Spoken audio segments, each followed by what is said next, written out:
नमस्ते, जय जोहार। मैं हूँ ममता छत्तीसगढ़ से। स्वागत करती हूँ आप सभी का अपने यूट्यूब चैनल सिजी बहू ममता में।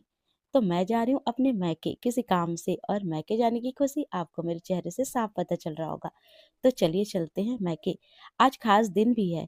क्या है मैं आपको बताती हूँ। आज है 31st। कल से नव वर्ष नए साल की शुरुआत हो जाएगी। तो साल के आखिरी दिन जो है हम दोनों साथ में बिताए। तो बच्चों को हम नहीं ले जा रहे थे क्योंकि शाम तक हमें घर भी आना था और बच्चों के स्कूल में उनके जो है टेस्ट पेपर थी इसलिए भी नहीं ले जा रहे थे। तो चलिए चलते हैं इन सुंदर सुंदर वादियों को, नज़ारों को, नदी, तालाबों को देखते हुए मेरे मायके। मुझे ये रास्ता बहुत पसंद है क्योंकि इन रास्तों से मेरी बहुत सारी यादें जुड़ी हुई है। हम शुरू से ही इसी रास्ते से आते जाते हैं। हाईवे भी है पर हम इधर से आना जाना ज़्यादा पसंद करते हैं क्योंकि इधर शांति है और बहुत ही सुंदर-सुंदर नज़ारे हैं। तो ये देखिए आप, हम पहुँच गए हैं हाईवे और मैं आपको कुछ ख़ास जगह दिखाने वाली हूँ। ये है वो स्कूल जहाँ मैंने 12वीं तक की पढ़ाई की है। आज ये स्कूल ज़रूर बंद हो गया है। हमारी यादें जो जुड़ी है वो मैं आपको बता नहीं सकती और इन छोटे से ब्लॉग में शेयर नहीं कर सकती। जब कभी भी हमारे स्कूल की याद आती है तो आँखों में आँसू ज़रूर आते हैं और सच में वहाँ बिताए हुए हर एक पल आँख के सामने घूम जाता है। तो चलिए ये देखिए हम पहुँच गए घर, मेरे घर। तो चलते हैं अंदर। मैं यहाँ पास बोल रही थी दामाद जी अंगना पधारो, तो मेरे पतिदेव खुश हो गए एकदम से।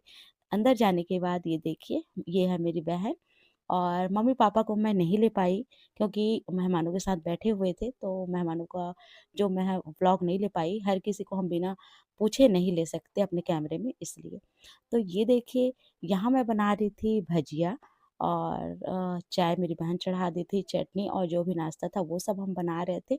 उसके बाद थोड़ा समय मिला तो मैं गई बाड़ी में, छोटा-सा ही बाड़ी है जहाँ थोड़ा-सा जगह है, वहाँ मेरी मम्मी उगाई हुई है मेथी, धनिया और लाखड़ी भाजी, तिवरा भाजी जो कि हमारे छत्तीसगढ़ की बहुत ही प्रसिद्ध भाजी है। इन सुंदर-सुंदर पौधों को देख कर के मन सच में बहुत ही ज़्यादा खुश हो गया। अब बारी आती है घर जाने की। घर जाने के नाम से ही थोड़ा-सा मन उदास हो जाता है क्योंकि मायके जाना तो हर बेटियों को पसंद है और मायके में रुकना भी हर बेटियों को बहुत पसंद है। तो चलिए ये जो प्रकृति का नियम है उसे निभाते हैं और चलते हैं ससुराल की ओर।